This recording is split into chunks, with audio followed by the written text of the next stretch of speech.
não sabemos o que será do amanhã. Não sabemos o que será do amanhã porque sabe-se de antemão que há aqui, se calhar, um passo de abertura, ou seja, o Presidente da República expressou querer conversar com os 4 candidatos.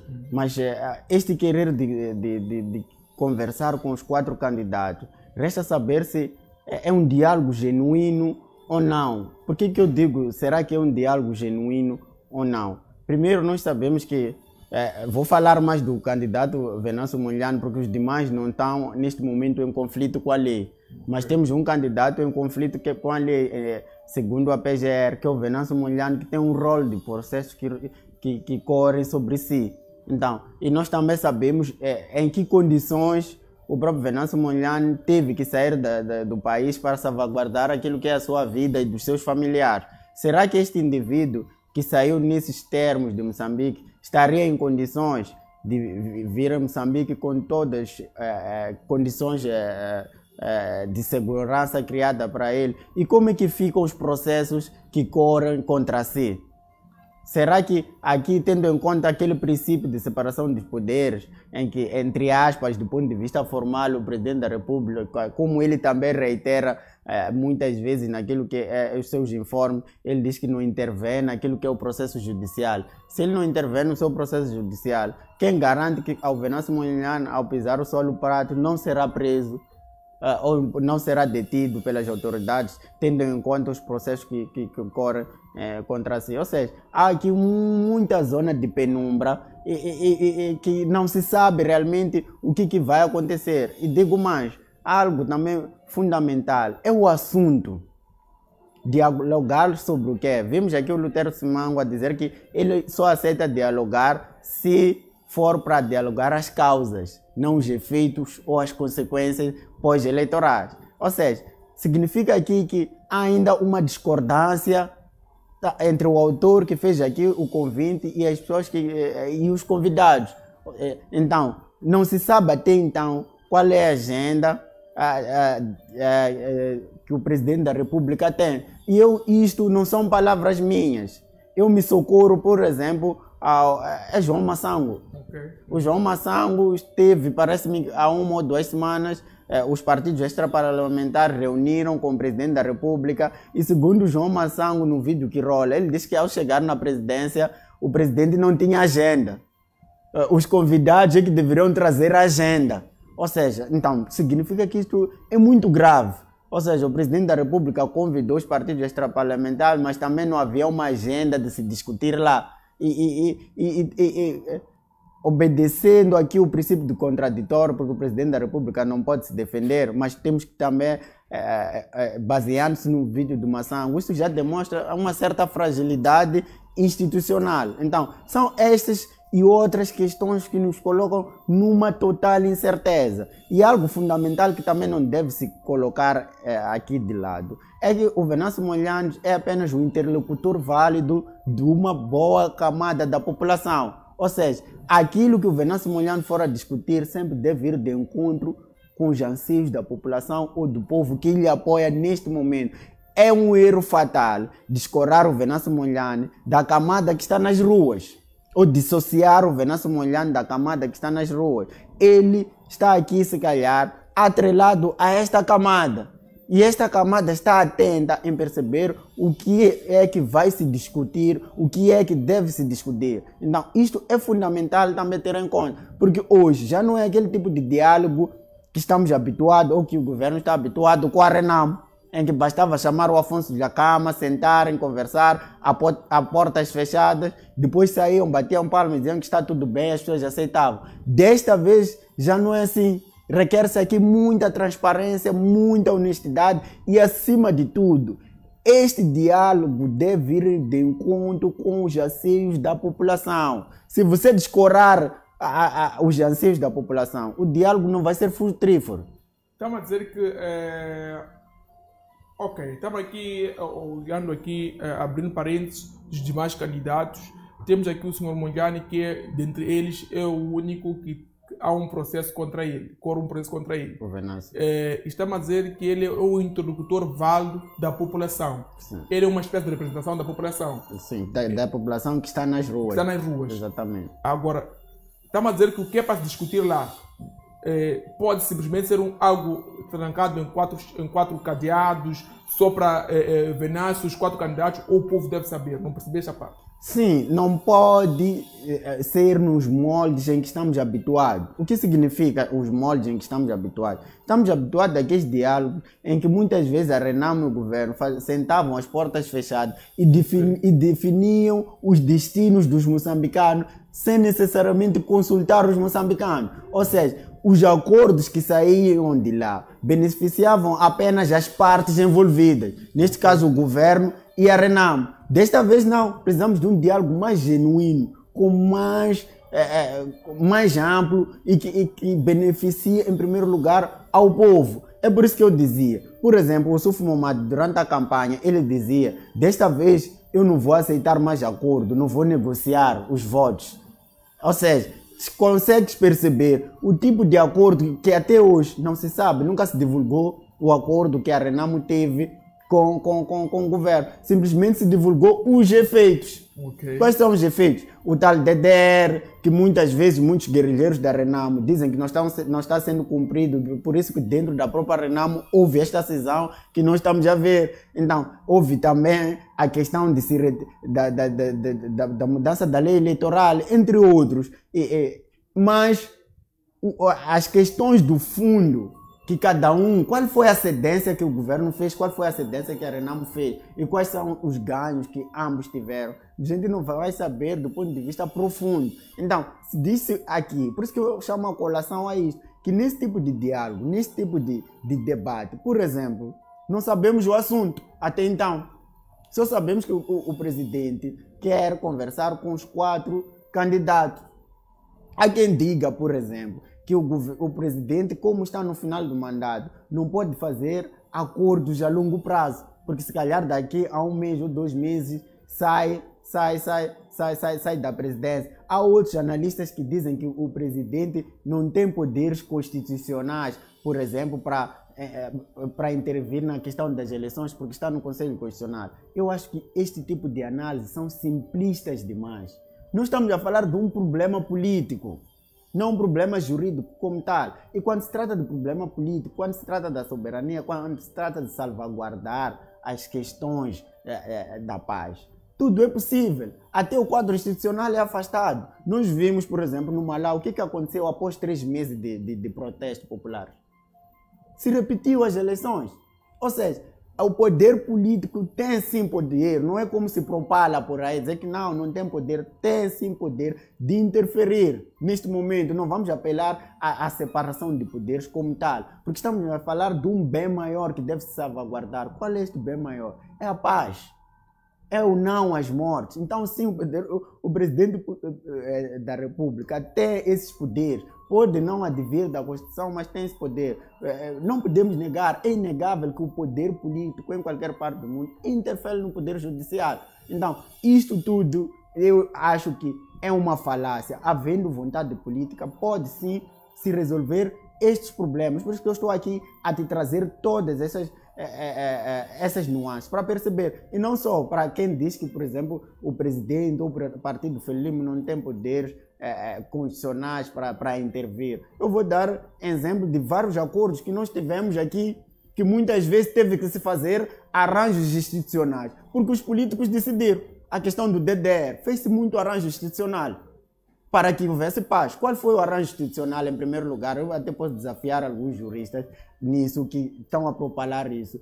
Um dos arranjos institucionais, que muitas vezes nem vai de encontro com a lei, é que a nossa Constituição diz que Moçambique é um Estado unitário. Significa que, sendo um Estado unitário, muitas vezes nós não temos aqui aquilo que nós chamamos de eleições para governadores.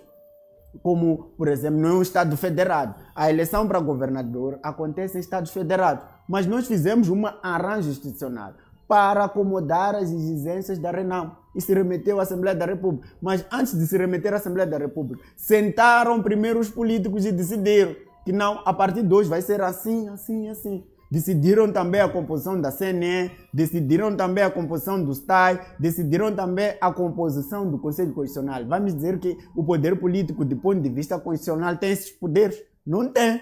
Mas foi fruto de um acordo político que depois foi colocado na Constituição e numa lei ordinária. Mas advém de um acordo político. Do mesmo jeito que agora as questões políticas ou eleitorais também pode muito bem o poder político, através do Venâncio Mondlane e de outras forças vivas, chegarem a um acordo. E depois de chegarem a um acordo, isto pode ser implementado ou pode ser implantado na Constituição, bem como nas leis ordinárias. Ou seja, não podemos ter aquilo que chama-se de crise legalista. A Europa teve a crise do legalismo por causa disso. Então, nós temos que evitar. Alguns juristas muito bem conhecidos na praça dizer que não, o presidente da República não tem poderes constitucionais. Ora, vejamos. Eu pergunto a esses juristas, de onde é que vêm os acordos da DDR? Nós somos um Estado unitário, não somos um Estado federado, mas hoje nós elegemos os governadores. Então, estamos a dizer aqui, e não só, digo mais, nós tivemos um acordo também que se colocou na própria Constituição das eleições distritais. Mas não houveram as eleições distritais. Mas do ponto de vista de lei, estavam previstas.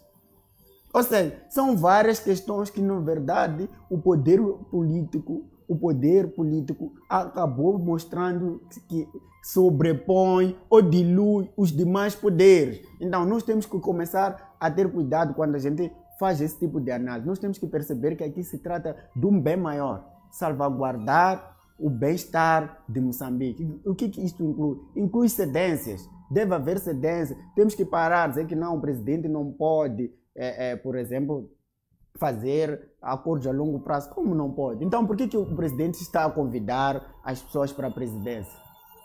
E não só. Se este conflito advém de uma crise pós-eleitoral, estamos a dizer que o presidente não tem poderes constitucionais. Por que está a convidar, então, os 4 candidatos? É para quê? É para perder tempo. Não faz nenhum sentido. Antes vale a gente, esses recursos que já são poucos, a gente não gastar com esses encontros, que não vão ter efeitos desejados. E digo mais também, algo fundamental que se esquece em relações internacionais, mas também que faz sentido em relações entre Estados. Temos, por exemplo, Estados que fazem parte do TPI, Tribunal Penal Internacional, que pode-se emitir um mandato a uma determinada figura de um determinado partido do país. As figuras ou as entidades judiciais daquele país podem até querer deter um determinado indivíduo, mas se o poder político não permite, não haverá detenção. Ou seja, nós temos que começar a sair um bocadinho do ponto de vista formal, mas do ponto de vista prático. O que acontece na prática? O poder, eu acho que o presidente da República sim tem este poder de interferir em todo este conflito. E não só, digo mais, nós temos um sistema presidencialista muito exacerbado. É por isso que tu tens, por exemplo, um primeiro-ministro que muitas vezes não tem tantos poderes, é mais uma figura simbólica. O poder gira em torno de quê? Do presidente da República. Então, eu acho que não faz muito sentido. Eu acho que estamos a ser simplistas demais, estamos a dar costas a um problema muito grave. Tentar aqui dizer que não, o presidente da República não tem poderes constitucionais. Como não? Estamos a falar de uma crise aqui que precisa ser resolvida. E esta crise, como é que deve ser resolvida? Eu já disse no programa passado e volto a reiterar. Deve-se mostrar vontade. Como é que se mostra vontade? Vamos parar com esses processos judiciais contra o Venâncio Mondlane, contra o Vitano Sinamo, contra outros que a gente não conhece. Aí nós estaremos de peito aberto para discutir de forma ampla. E não haver perseguições políticas ou porque alguém pensa diferente, então é do contra. Não, nós precisamos de uma reconstrução nacional. E isto começa dando mão à palmatória. O presidente da República começar a ver que o quadro institucional neste momento não está a funcionar. Nós não sabemos o que vai ser em janeiro. Nós não sabemos até então quem vai governar no próximo ano. Então, nós não podemos esperar que vão se perdendo mais vidas, o erário público vai sendo dilapidado, vai se destruindo o país, porque nós temos, se calhar, uma incerteza. Vamos ver o presente. No presente, Moçambique tem um presidente da República. E este presidente da República deve resolver os problemas, do ponto de vista pontual. e não olhar no amanhã, porque o amanhã todos os dias a gente desconhece aqui, a gente está numa incerteza jurídica, já não temos uma segurança jurídica do que será, e digo mais, o próprio atraso, eu chamo isto já de atraso do Conselho Constitucional, que vai se pronunciar no dia 15, eu acho que é um atraso muito grande, porque durante todo este tempo está-se a perder vidas que não vamos recuperar, os bens até podemos recuperar, há muitos problemas que estão a acontecer dia após dia e nós estamos a levar tempo, nós temos que perceber que é um problema pontual, se é um problema pontual, o quadro constitucional pode ser afastado, como é que acontecem as revoluções? O que é uma revolução? É a ruptura. É uma ruptura com o quadro constitucional. Então, as pessoas podem romper daqui para aqui. Então, nós temos que começar a perceber que a situação não está boa, precisamos resolver e não podemos aqui, eu já dizia que não podemos aqui aconselhar mal o presidente da República, porque o presidente da República pode realmente comprar esse discurso de que ele não pode fazer acordos a longo prazo, de que ele não tem poder constitucional, mesmo sabendo que ele tem, mesmo sabendo que ele sim pode influenciar esta toda a máquina. Mas já quem vem por detrás, nas câmeras, dizer que não, o presidente não pode. Então, nós não podemos pensar isso, porque nós estamos a falar de um quadro, muitas vezes, institucional. Mas o que seria um acordo a longo prazo? Que tipo de acordo, por exemplo, pode fazer a longo prazo? Por exemplo, aí que está. É que quando tu disse que ele não pode fazer um acordo a longo prazo, você está a limitar. Significa que o presidente da República, muitas vezes, ao invés de resolver o conflito, só pode remediar. Ou seja, disse que ele está no final do mandato. Okay. Estando no final do mandato, normalmente, nestas alturas, não pode fazer muitas mudanças estruturais como tal, a não ser de gestão do próprio país, para não minar o próximo governo. É mais ou menos isso. Okay. Então, se calhar, o que ele poderia fazer a curto prazo era apelar às partes envolvidas que as manifestações parem, que não haja, se calhar, bloqueio da fronteira, que tudo que está acontecendo neste momento, vamos conversar e as coisas vão ser resolvidas. Ou seja, congelar o conflito. Seria mais ou menos esse tipo de situação que estão-se a apelar o presidente da República, congelar para que o próximo presidente tome posse e depois deste próximo presidente tomar posse, retomar este processo. Mais ou menos o que aconteceu com o conflito entre a Renamo e o governo. Não sei se recordas, quando o Dhlakama foi a Santo Gira. Era quase no final do mandato do presidente Goebbels. Mas depois entrou o presidente Nyusi ainda naquele conflito. Quem deu continuidade desse conflito foi o presidente Jacinto Nyusi, até o fim do conflito, mas iniciamos com o presidente Goebbels. É por isso que eu chamava a atenção ao governo, que esse tipo de diálogo já não é aquele que estamos habituados, que com a Renamo, ou seja, vamos administrar o conflito, vai tomar posse o novo presidente, depois vamos retomar. Por quê? Porque aqui está-se a discutir o tal presidente que foi declarado, que a população não está a aceitar que ele venceu. Então, este tipo de diálogo que tivemos com a Renamo aqui não vai fazer muito sentido. Okay. Como é que você vai esperar o próximo governo tomar posse se está a contestar esse próximo governo? Okay. Então, não se está a perceber. Se a crise advém das eleições, e que disse que não é o Daniel Chapo que ganhou as eleições, está-se a contestar isso. Então, como é que o presidente vai fazer uma gestão nesta transição, se não está-se a reconhecer? Porque a crise advém disso. Então, aqui já não é essa questão, porque há uma incerteza que nem nós não sabemos quem vai tomar posse no próximo ano, ninguém sabe aqui. Se haverá governo, ou haverá um governo de gestão, um governo misto, não sabemos. Até então, por causa desta crise. Então, não faz sentido dizer que não, o presidente tem que fazer uma gestão até o próximo governo tomar posse. Eu acredito que o próprio Venâncio Mondlane não vai aceitar esse tipo de diálogo, porque ele mesmo já se proclamou o candidato vencedor. E o Yusuf Mohammed pode aceitar esse tipo de diálogo?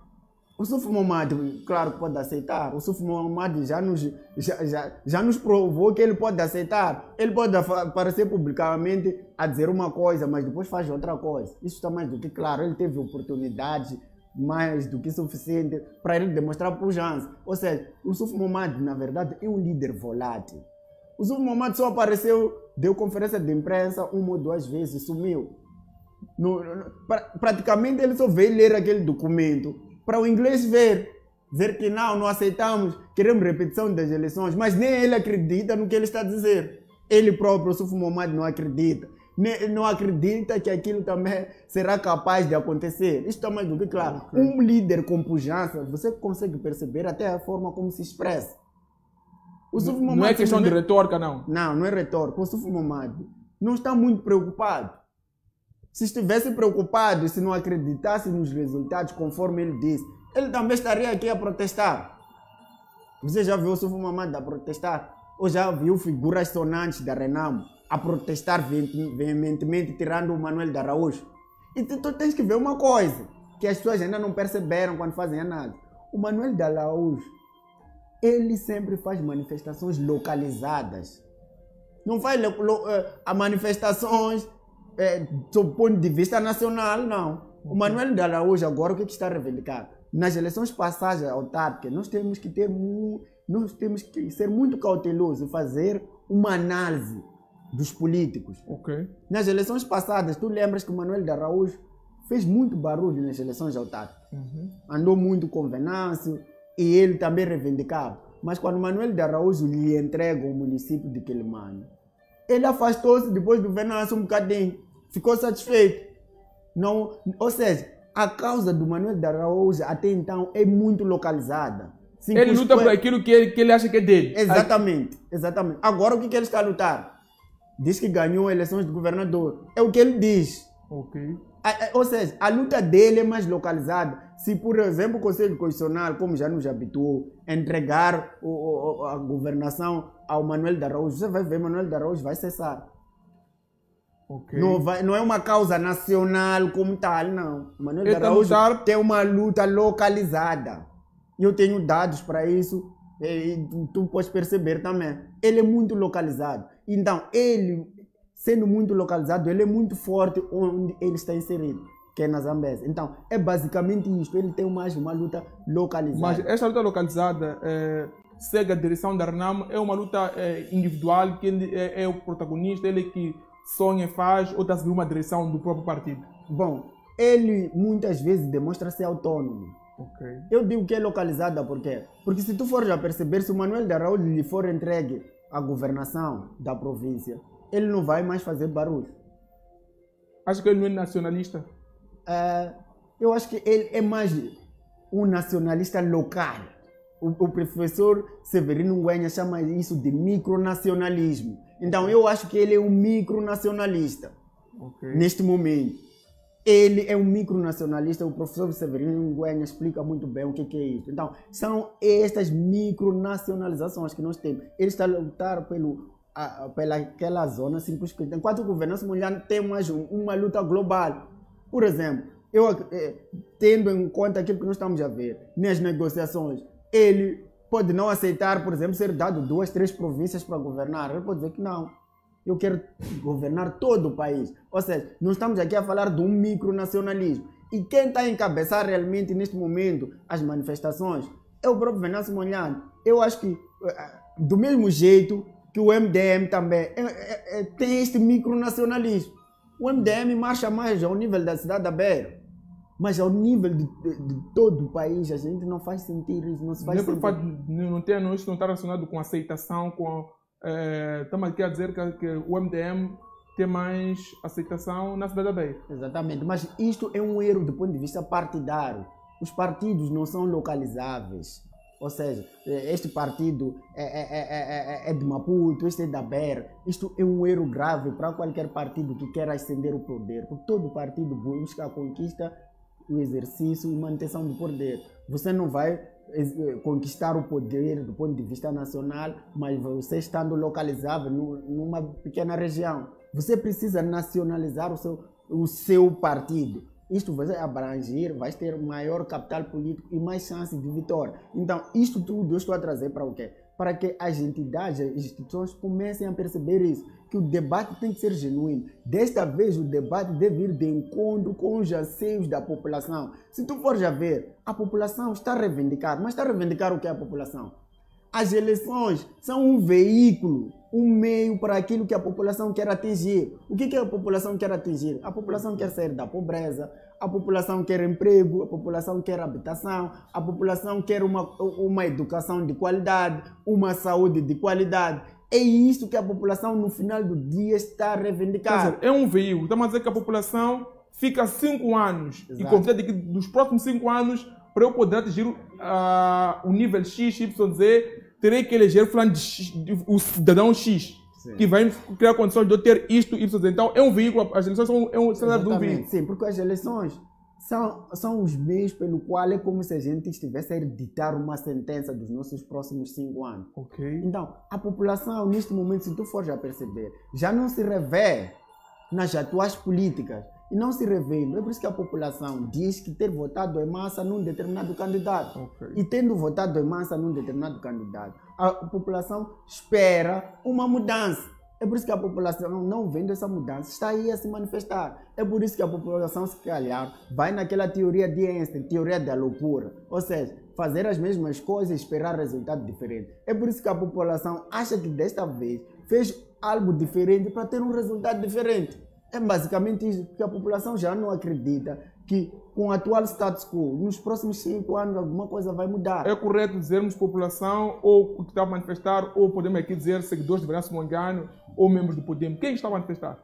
Este é mais um erro grave, eu acho que é um erro de oratória, porque tu não pode começar a dividir a população entre partidos, ou o povo entre partidos, entre simpatizante e não simpatizante. É meio complicado você fazer isso, ou dizer que são da Podemos. Se tu for já ver, vai lá na base de dados da Podemos agora, tentar perceber quantos membros a Podemos tem com cartão de Podemos, porque nós só consideramos membro de Podemos aquele que tem cartão de membro. Você não pode dizer que é membro da Podemos porque pôs camiseta da Podemos, não. Para ser membro há requisitos formais a cumprir. Quantas pessoas têm cartão de membro da Podemos e quantas pessoas estão na rua? 2. O Venâncio Mondlane concorreu independente, mas suportado pelo Podemos. Significa o que é independente? Significa que ele se identifica com qualquer um moçambicano.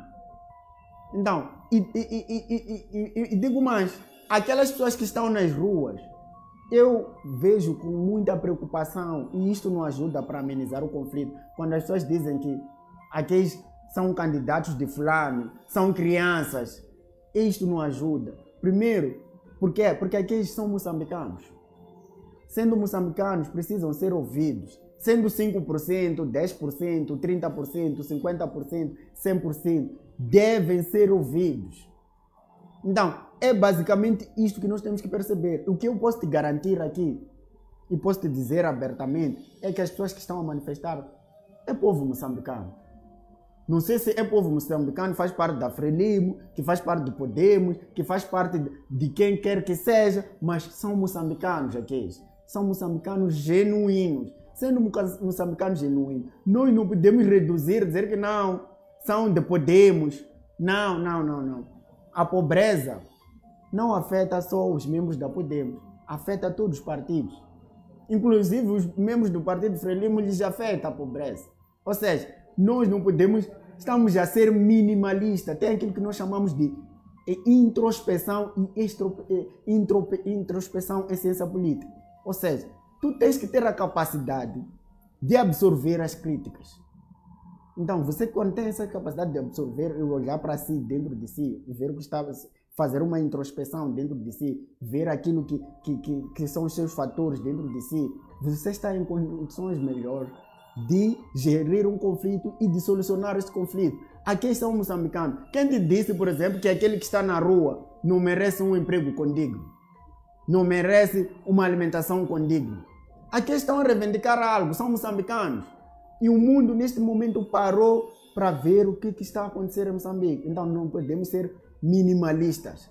É claro que em toda parte do mundo, em todas, ou que sejam revoluções ou manifestações, nem todos vão às manifestações. Então, mas você não vai minimizar, dizer que são do Podemos. A própria Renamo, vou te dar um exemplo. A própria Renamo está a aparecer aqui a dizer que também não concorda com os resultados, mas não está nas ruas. Está nas ruas, Renamo? Não está. Mas os seus líderes apareceram abertamente a dizer que não, nós não concordamos. A questão que não quero calar é que muita gente esquece. Por que é que a Renamo não está nas ruas? Tu não sabes por que a Renamo está nas ruas? É fruto dos acordos que a Renamo assinou. É por isso que a Renamo só usa papéis.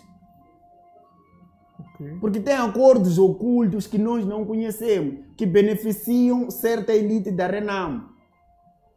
Então, é como quem diz, amanhã o Suf Mamad vai às ruas. O senhor, nós já assinamos um acordo, então já está a trair o acordo. Então, o Suf Mamad só vai falar para o inglês ver. Não faz sentido um partido histórico como a Renamo, por exemplo, aparecer numa inércia dessa. Para dizer o quê? Que são estes acordos que a população hoje em dia não quer. Porque a população sabe que no final do dia, estes acordos não nos beneficiam em nada. Eu vou fazer uma questão para todos agora perceber. Fez essa revisão da Comissão Nacional de Eleições. A quem beneficiou o aumento dos vogais da Comissão Nacional de Eleições?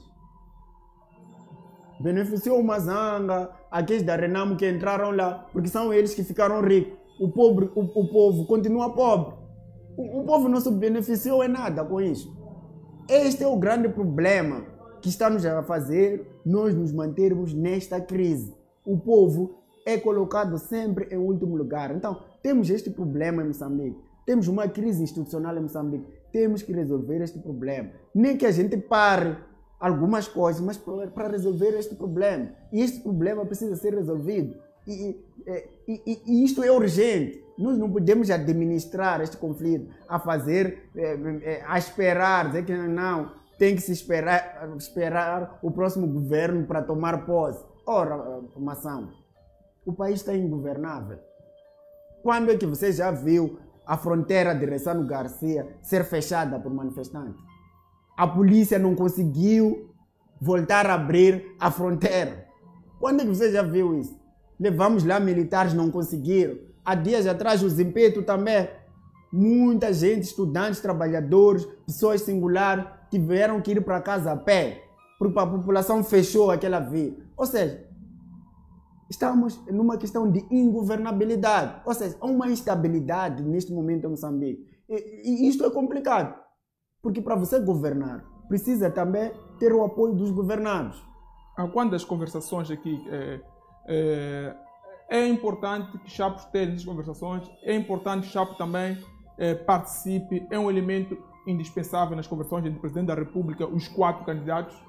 O Presidente da República convocou os 4 candidatos para irem para negociar, para conversar em torno deste assunto das eleições. A pergunta que eu coloco, já vimos a reação do Mondlane, o SUF e o Lutero. Até então não temos informação de uma reação de Daniel Chapo. A pergunta que eu coloco é imperioso que Daniel Chapo também esteja aqui, é uma peça fundamental nessas negociações? Claramente, mas há uma coisa aqui que é corrigir. Okay. O Presidente da República não está a convidar para negociar. Okay. Não é para negociar, é para conversar. Okay. É isto, é onde a discórdia. É para conversar, não é para negociar. Okay. Porque se fosse para negociar, seria para negociar o quê? Seria uma agenda. Seria para conversar. Eu acho que é para conversar, porque quando diz que é para negociar o quê? Porque primeiro os votos não se negociam. Também há quem diz que o presidente não tem poder constitucional para intervir no processo eleitoral. Então, o presidente quer negociar o quê? Não é para negociar aqui. Então estão a dizer, está a convocar esses senhores para conversar. Exatamente, é para conversar. Ainda não há uma agenda. Não há uma agenda. Este é o grande problema. É por isso que o próprio Venâncio já trouxe aqueles pontos prévios que dão balizas, se calhar, o que deve ou não se discutir. Basicamente isto. Nós não podemos dialogar só por dialogar. Então, nós aqui é bastante complicado. Ou seja, o governo neste momento, eu não queria estar na pele do governo, está numa espada de 2 gumes. Como solucionar este problema? Há uma incerteza hoje sobre quem realmente vai governar o país nos próximos 5 anos. Há uma crise aqui pós-eleitoral, mas eu acho que poder-se dar pequenos indicadores. Quais são os indicadores? Não há até então responsabilização das pessoas que nos colocaram nesta crise, que é a Comissão Nacional de Eleições e o STAI. Não há nenhuma responsabilização sobre essas entidades, sobre essas pessoas que compõem esta entidade. É bastante complicado quando assim é. Então, aqui nós não sabemos qual é a agenda de fato que que o Presidente da República tem. Pode até ter agenda, mas o governo, se calhar, está habituado a não ser transparente naquilo que são as suas próprias discussões. Mas nesta crise em que estamos a viver neste momento, deve ser transparente, genuíno, para trazer maior credibilidade. Eu acho que o Venâncio Mondlane não é uma pessoa intransigente. O Suf Mamad não é uma pessoa intransigente. O Lutero Simão não é uma pessoa intransigente. O Daniel Chapo não é uma pessoa intransigente. Nós temos que ver o bem comum. Qual é o bem comum neste? Eu acho que aqui poderia até ajudar na agenda para todos os candidatos, incluindo o Presidente da República. Eu acho que eles, neste momento, devem pensar uma coisa. Moçambique está acima de qualquer interesse individual. O interesse coletivo dos moçambicanos está acima de qualquer interesse individual. Então, eles devem pensar numa coisa. Qual é o interesse, o que interessa o povo moçambicano neste momento? Qual é o bem do cidadão moçambicano neste momento? É isso que deve guiar este diálogo. O que faria bem aos moçambicanos neste momento? Eu acho que nós temos que olhar para isso. Se nós não olharmos para isso, vamos nos perder e não vamos conseguir realmente sair da crise em que nós estamos. O que mata a nós e muitos é a questão do individualismo exacerbado. Há pessoas em Moçambique que acham que controlam as instituições. Isso é mau e é perigoso. Há pessoas que o Presidente da República até pode aparecer a dizer que quer dialogar, mas dia após dia as pessoas estão sendo perseguidas. Como é que você vai ter um diálogo, uma unidade nacional nesse sentido? Como é que você vai ter um diálogo? Eu, por exemplo, ao sair daqui, vou ser perseguido. Como é que você vai ter um diálogo? Eu vou dizer uma coisa que se calhar não queria aqui partilhar, mas eu vou acabar partilhando, se calhar, porque é algo que as pessoas queiram perceber. Será que nós estamos aqui diante do diálogo ou não, genuíno? Por exemplo, eu fiz uma entrevista e nessa entrevista as pessoas são colocadas fotografias, né? Depois da entrevista. Eu concedi essa entrevista, mas por incrível que pareça, no meu lugar a fotografia não apareceu. Significa o quê? Que alguém ligou a dizer que não, parece-me que o Júnior é muito crítico, então sendo crítico nós não precisamos dele, é uma pessoa que se calhar deve ser combatida. Como é que você assim vai falar de uma reconciliação? Como é que você vai falar disso? É complicado quando assim é, porque nós quando fazemos críticas tanto positivas, alguém pode olhar, pode negar, as pessoas devem pegar, absorver estas críticas ou se calhar estas contribuições para melhorar o país, porque nós queremos melhorar o país, nós queremos o bem-estar, não um bem-estar individual de um pequeno punhado de pessoas, mas de um bem-estar para todo moçambicano. O moçambicano deve, neste momento, recuperar as 3 refeições. Precisa de estradas de qualidade. Como é que nós vamos conseguir isso? Colocando todo moçambicano em primeiro lugar. Não podemos começar aqui a separar moçambicanos, dizer que este é da Renamo, este é da Frelimo, este é do Podemos. Somos todos moçambicanos. Aliás, o próprio slogan do Presidente da República, quando da sua tomada de posse, ele dizia que é presidente de todos os moçambicanos. Então, é o momento dele tirar esse discurso e colocar em prática. Olhar o que Moçambique precisa neste momento para ir à frente. O que Moçambique precisa. E não foi por falta de oportunidade para o governo fazer isto. Foram 10 anos. Mas esses 10 anos Moçambique ficou mais pobre. Estamos a falar de uma pobreza urbana que está acima de 60%, o rural está a mais de 90%. Isto é grave. Então, você, ao invés de olhar para quem está a criticar, olha para dentro de si. O que eu fiz? O que eu fiz para contribuir para o desenvolvimento do meu país, da minha nação? Eu dizia antes, quando os nossos líderes africanos vão, por exemplo, nessas conferências internacionais, sobretudo nas Nações Unidas, que a sede está em Nova York, quando eles chegam nos Estados Unidos, vê aquele todo nível de desenvolvimento, eles não sonham em ter o mesmo nível nos seus próprios países. Parece que os líderes africanos, o que eles querem? Enriquecem aqui em África, a África fica pobre, mas eles nas férias viajam para aqueles países, para ir usufruir, para ir enriquecer cada vez mais aqueles países, tirar foto porque ele esteve em Dubai, porque esteve em Nova York, mas em casa dele a pobreza é absoluta. Isso não se difere de eu por exemplo, os meus pais estavam a passar necessidade, na minha casa estavam a passar necessidade, não tem nem almoço, nem pequeno almoço, mas eu estou todos os dias em grandes hotéis a tomar um pequeno almoço, almoçar, jantar, mas no final vou para a minha casa, onde nem energia elétrica tem, nem jantar tem. Faz sentido?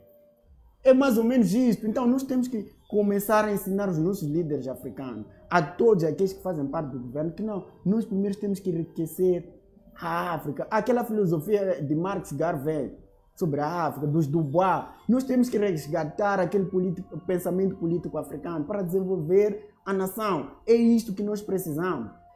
E se tu fores a perceber, em Moçambique, quando alguém adoece, mas é uma pessoa muito rica, poderosa, ele é tratado aonde? Na África do Sul.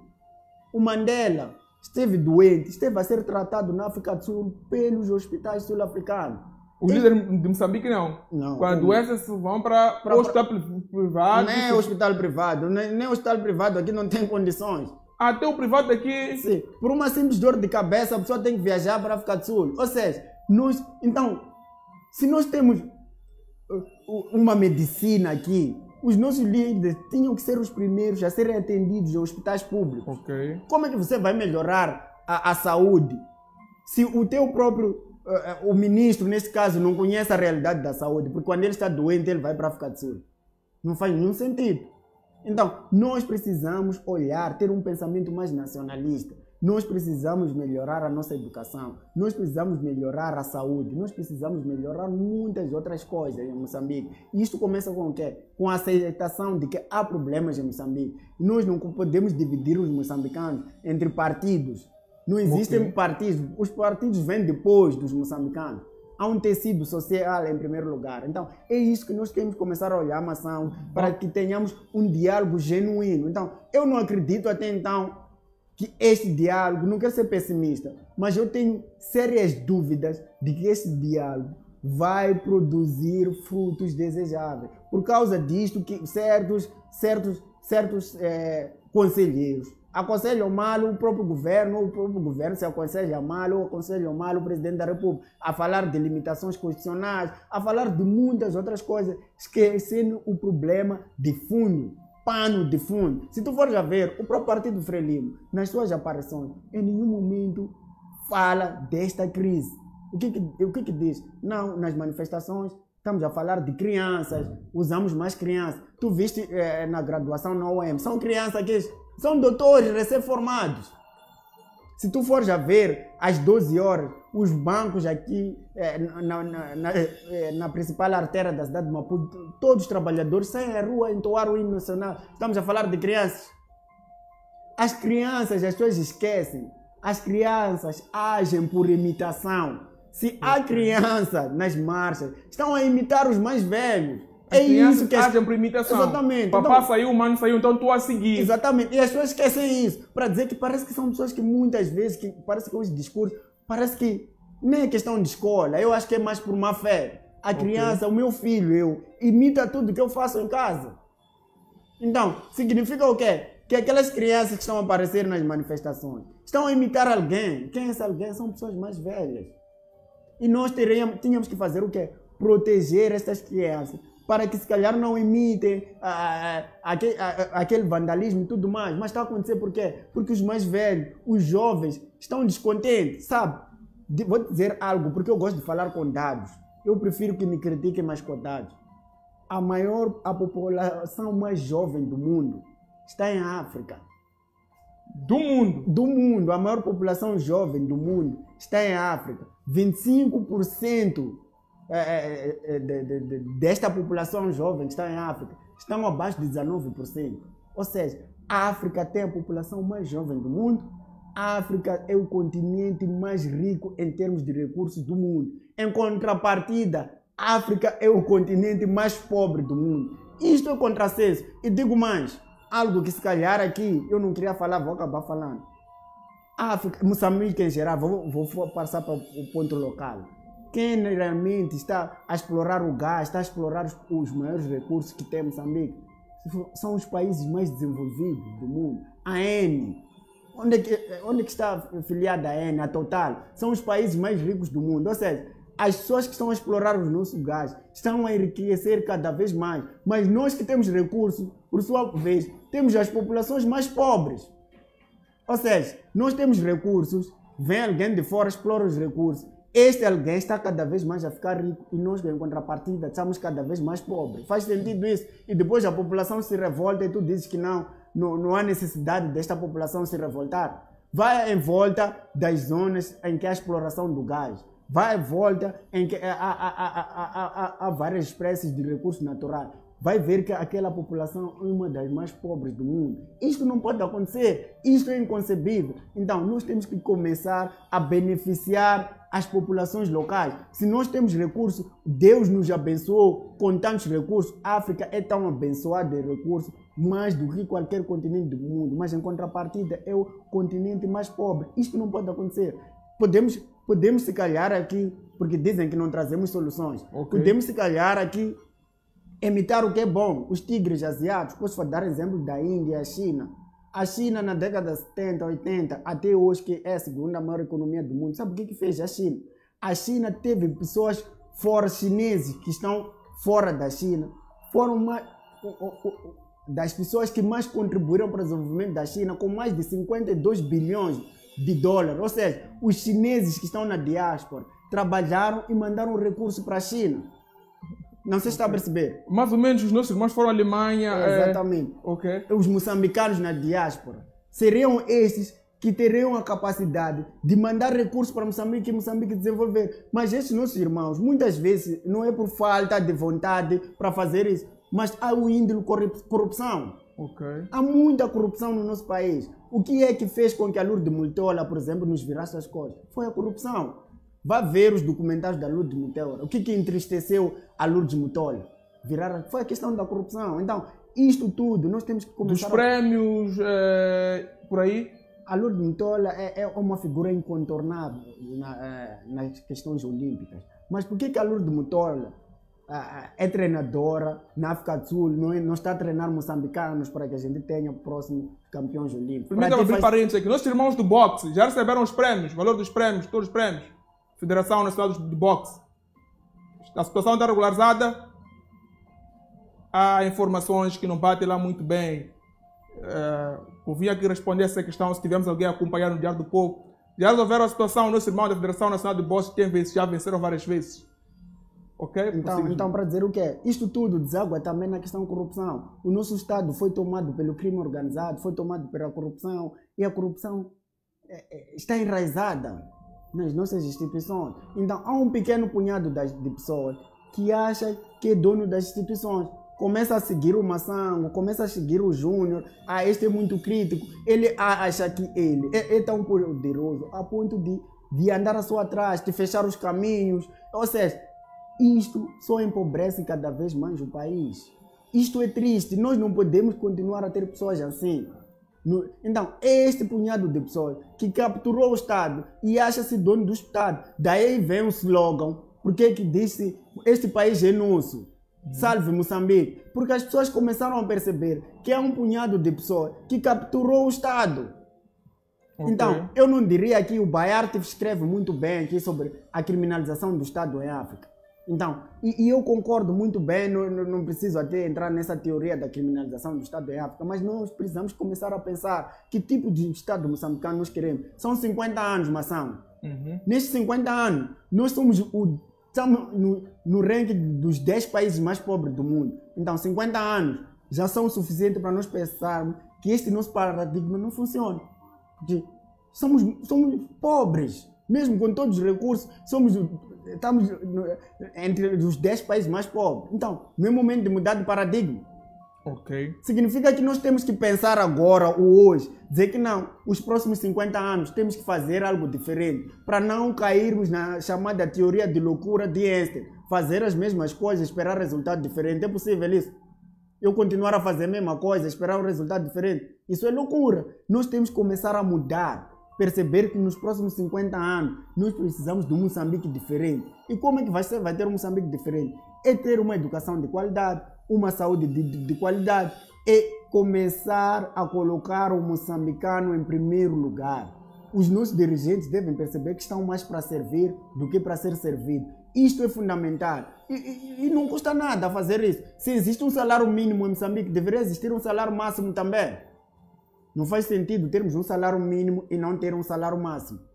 Isto é tudo complicado. Então, você só está a aumentar cada vez mais o fosso entre ricos e pobres. E eu não estou a ser populista. Estou a trazer propostas que, se alguém quiser, pode aproveitar alguma coisa e nós podemos colocar o Moçambique a desenvolver cada vez mais. É isso que nós vamos fazer. Eu te disse há dias, eu por acaso, não é porque não tive propostas para ser deputado, eu recusei.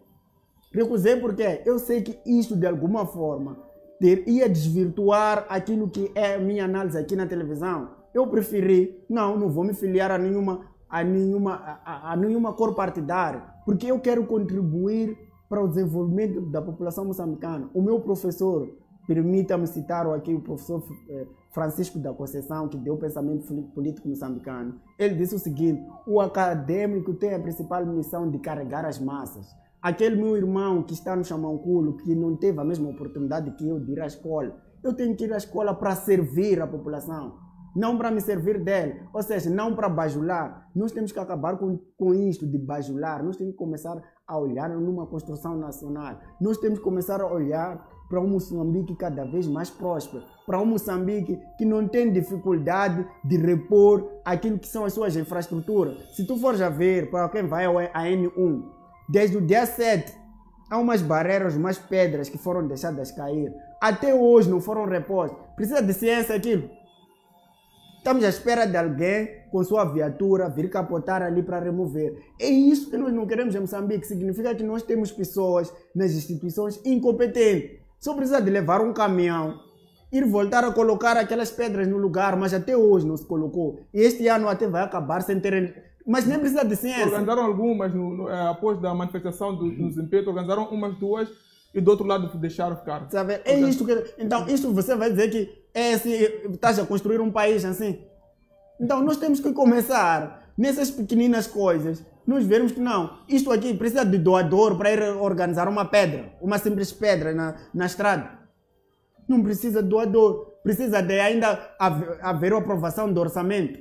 Se você for agora na administração de estrada e perguntar, porque vão dizer que não, ainda não temos orçamento, ainda não temos cabimento orçamental. Os buracos que vão dar a zona verde, para não falar de outros buracos, estão ali há mais de 6 anos, até hoje. Não temos cabimento orçamental. Ou seja, as pessoas devem perceber que estão nas instituições para resolver problemas. Não é para ter regalias. Acredita, se esses nossos mesmos dirigentes ou chefes serem cortados regalias, vão aparecer publicamente a reclamar. Me cortaram regalias, mas para resolver problemas básicos da população, não conseguem. Hoje em dia, para ter só manteiga é luxo em Moçambique. Isto é grave. Mesmo para concluirmos, a pergunta que eu coloco é: qual deve ser a postura de cada um destes senhores se de facto efetivasse aqui este encontro? Parece-nos que no convite vem escrito encontro, se não me engano, uma pessoa. Produção, acho que é encontro o tema, não é debate. É isso? Tem como ter aí a parte deste convite?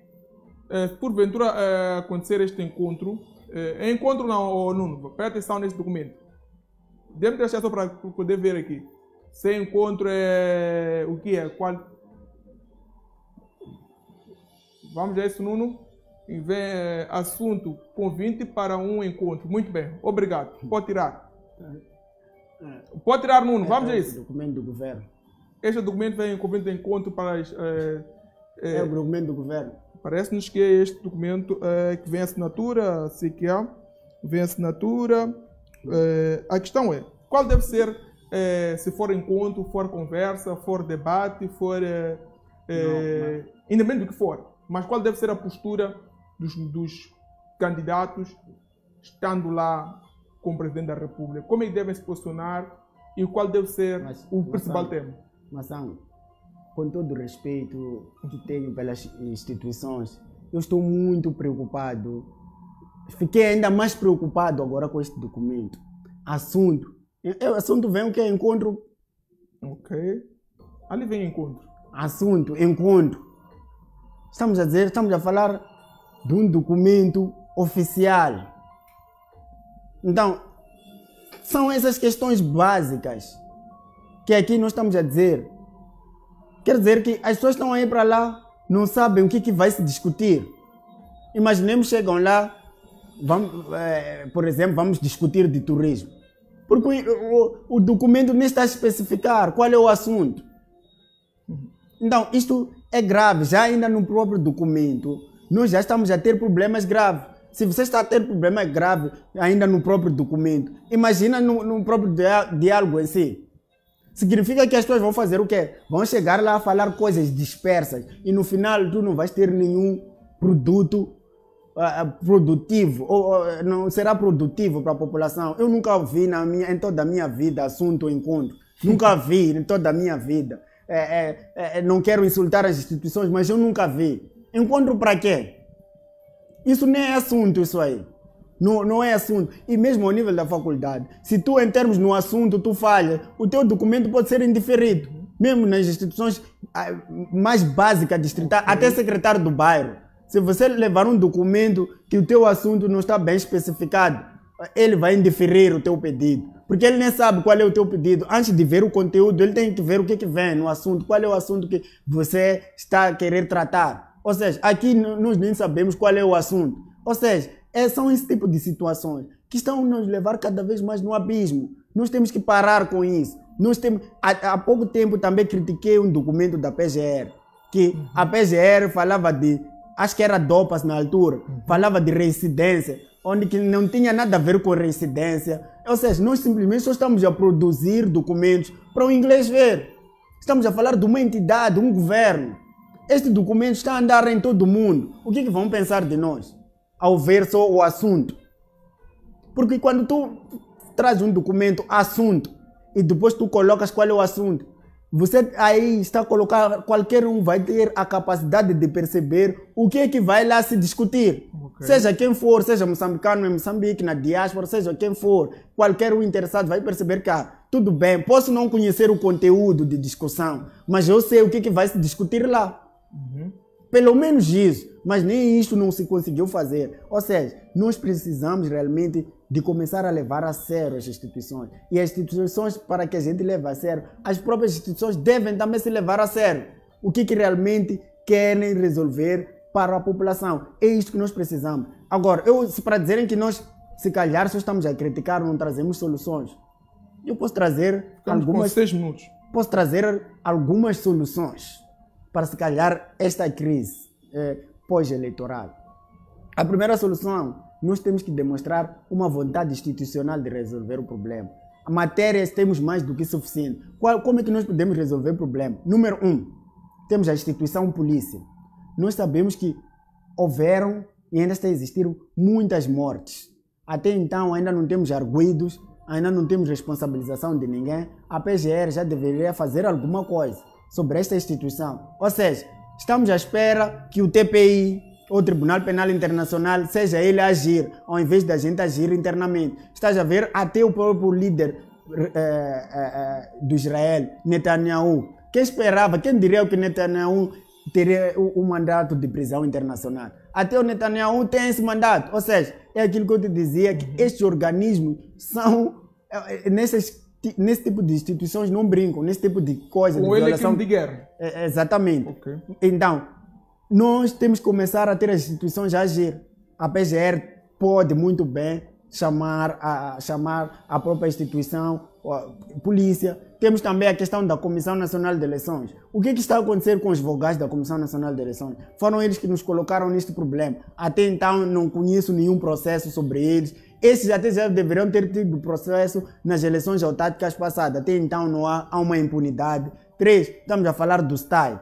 Já deveria ter processos contra esses indivíduos. E mais importante ainda, neste momento o Presidente da República ainda tem tempo, as instituições ainda têm tempo, poderiam dizer, para não afetar o próprio debate, o diálogo em si, retirar todos estes processos que nós temos neste momento, contra o Venâncio, o Vitano, entre outros. Ou seja, as pessoas devem ir limpas. Precisamos desarmar as mentes, porque neste momento as mentes estão armadas. Ou seja, esses candidatos que hão de ir lá sentar com o Presidente da República têm as mentes armadas neste momento. Precisamos de mostrar a estes candidatos que não, Nós queremos realmente conversar, queremos sim solucionar o problema. Chama atenção mais ao governo. Por que chama atenção mais ao governo? Porque o governo é pai, tem um poder institucional. Então chama mais atenção ao governo do que essas entidades que não têm nenhum poder com relação ao governo. Então é o governo que deve começar a demonstrar maior capacidade e maior vontade de resolver os assuntos. E daí nós estaremos a caminhar a passos galopantes para resolver esta crise eleitoral. Ok, temos aqui a Comissão Nacional de Eleições, apresentou os seus resultados. E os editais? Que apresentem os editais oficiais. Acredite, se apresentar-se os editais oficiais, aqueles que estão na rua onde ficar em casa, tão simples quanto isso. Nós conhecemos a solução dos problemas, mas nós não queremos resolver o problema. Este é que é o grande problema. Este é que é o grande desafio. Há ainda um punhado de pessoas que acham que não, através da violência física, psicológica, vamos resolver o assunto. Não vamos. Aconteceu algo inédito que eu te disse aqui na UEM. Pessoas formadas a cantarem, a entoarem vários cânticos que não se esperava. Ou seja, e aquelas imagens estão a correr para o mundo afora. Ou seja, o jovem de hoje está mais consciencializado, já tem mais sentido de cidadania. E não é só os licenciados. Até quem não foi à escola já tem sentido de cidadania. Está lá nas ruas, sabe o que quer. Está nas ruas, sabe o que ele precisa. Eu também sei o que é preciso para o meu país. Então, é esta voz. Ou seja, Mação, eu, por exemplo, já não vivo lá, mas cresci e nasci no Xamanculo. Mais de 20 anos já vivi no Xamanculo. Nos meus 20 anos, praticamente, só vi uma estrada, um pavê que foi construído ao longo dos 20 anos, que foi o pavê que foi feito em homenagem ao Marcelino dos Santos. O resto está tudo na mesma. Ou seja, desde que nasceu, claramente, a degradação é aquela, os deixam com os colonos. Desde que eu nasci. Ou seja, isto é um exemplo de todos os outros bairros. Relações finais. É um exemplo de todos os outros bairros. Então, são esses tipos de problemas que o governo deve perceber que realmente existem. Esta população não pode crescer, alguém levar 20, 30 anos e continua, a situação é a mesma. É complicado. Nós precisamos começar a mudar. E como é que vai se mudar? As pessoas devem começar a se cobrar cada vez mais. Então, é basicamente isto que eu quero. Estou aqui realmente para contribuir para o desenvolvimento do meu país. E eu, como considerações finais, eu queria apelar. Eu vou dizer um punhado, porque é um punhado de pessoas que fazem isso. Não há necessidade de se perseguir a ninguém. As pessoas, tanto esses que estão nas redes sociais, que estão nas ruas, que estão, mesmo aqueles que não estão se manifestar, mas têm vontade de se manifestar. O que eles querem é o bem-estar social e econômico do país. É isso que as pessoas querem, estão a contribuir.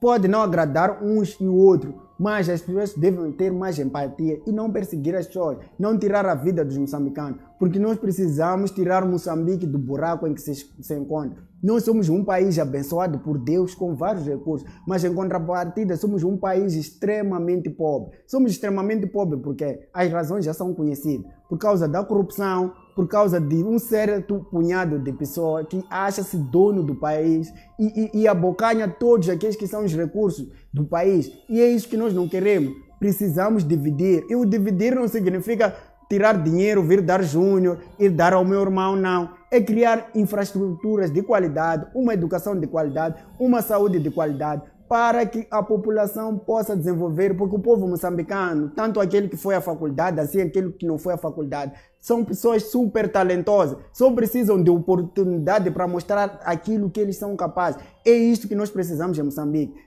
deixar o individualismo de lado, termos mais um sentimento mais coletivo. Vamos ver como Moçambique vai desenvolver cada vez mais. É isto que nós estamos a precisar, que está a faltar no nosso país. Oportunidades iguais para que todos os moçambicanos sintam-se moçambicanos. Esse sentimento de exclusão que está a existir é por causa desse pequeno punhado de pessoas, deste vírus que tomou conta do aparelho do Estado. Não, nós precisamos tirar. E quem que pode tirar isso? É o próprio poder político. Mas para que o poder político possa tirar, é preciso coragem, é preciso um comprometimento com a população, porque a falta de comprometimento vai nos levar às convulsões sociais. O próprio Carlos Cardoso já anteviu isto há mais de 20 e tal anos.